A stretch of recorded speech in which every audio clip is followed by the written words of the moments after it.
So guys, good afternoon. Nandito tayo ngayon sa Tropical Villas sa Panglao, Bohol.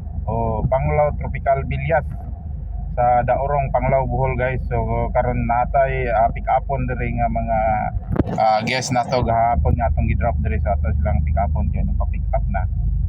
So tara guys, sulod ta guys sa loob. So dito ta karon sa front desk nila. So nandito yung mga staff nila dito. Pakita ko sa inyo, yan sila ni ma'am. Ayan.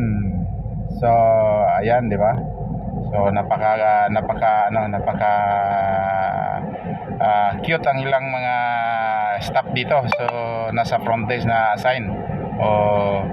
So ngayon andito ta para ipakita ko sa inyo ang ilang facilities dito guys sa loob tsaka doon sa may beach front nila guys para makita niyo. So ngayon kung gusto niyo magpa-book dito sa Panglao Tropical Villas, i-click lang niyo yung feeds nila, Panglao Tropical Villas.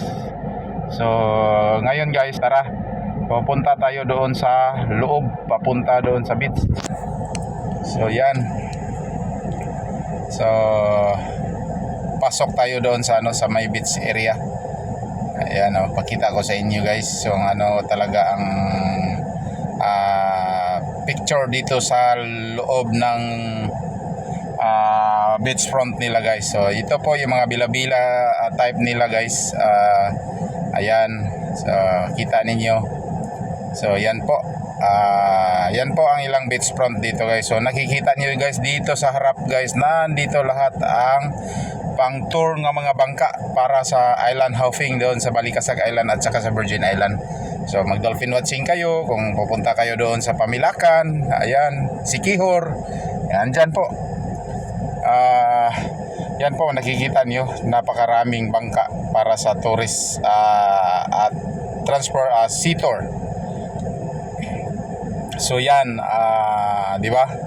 So napakaganda din dito sa ila guys. Malamig kasi dito sa area na kasi makahoy ang ilang front beach. So yan. So ano pang inaantay niyo? Pagpa-book na kayo po dito sa Panglao Tropical Villas, i-click lang niyo po ang ilang feeds sa Facebook guys, para makapag-book kayo kung gusto kayo magbakasyon dito sa Bohol.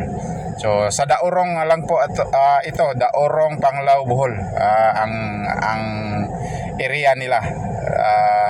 So mas madistansya gawa konti lang to sa sa tawag nito sa Aluna, siguro mga 10 to 15 minutes lang ang travel galing dito guys papunta doon sa Aluna.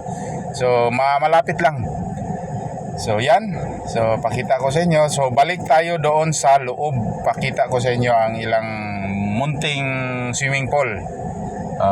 Mayroon silang mga swimming pool din dito. Saka bila-bila type ito sila dito guys, bila type. Tapos mayroon silang isang bila na 4 na rooms ang laman, na kung pamilya kayong pumunta dito, so marami kayong magkasya doon sa isang building. So tara, papasok tayo uli doon sa ilang swimming pool site para makita ninyo guys. So pakita ko sa inyo para ma-satisfy kayo dito sa aking videos na pinapakita ko sa inyo ngayong araw na ito. So sana po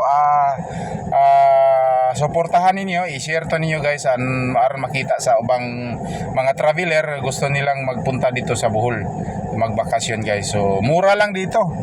Di ko lang masabi sa inyo yung nila, ilang price dito sa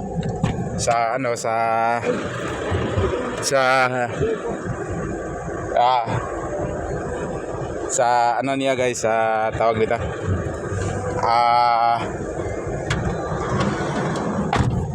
sa presyuhan nila dito sa ilang rooms.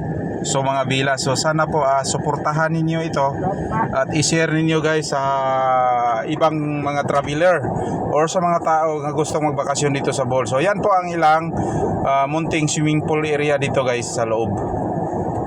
So sana po tangkilikin ninyo ito at magbakasyon kayo dito.